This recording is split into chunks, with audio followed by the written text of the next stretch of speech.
Magbasa tayo. Ang bahay na gawa ni Lucas. Ito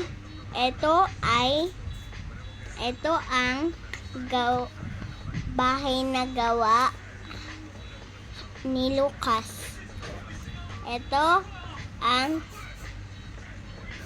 bigas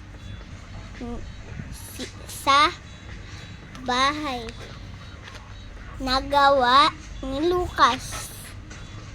Ito ang daga na kumain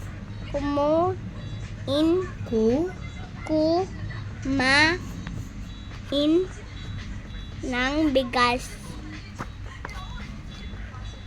sa bahay na ginawa ni Lucas.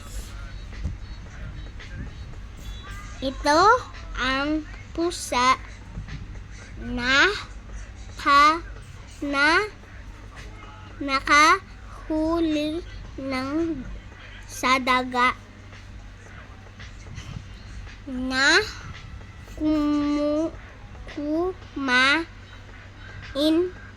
ng bigas sa bahay na ginawa ni Lucas.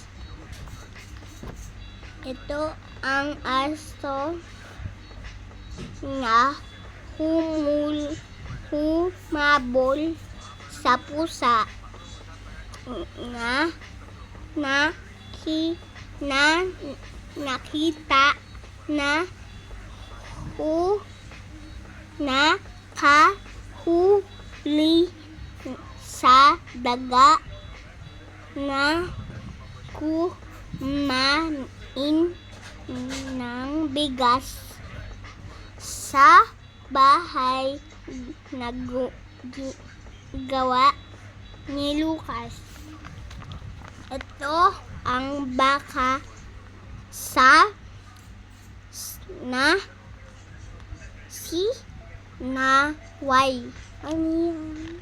Binawalan.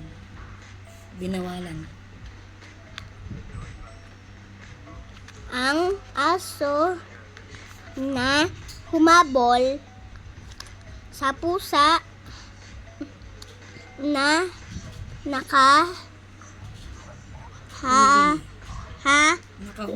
nakahuli sa daga na kumain ng bigas sa bahay na ginawa ni Lucas.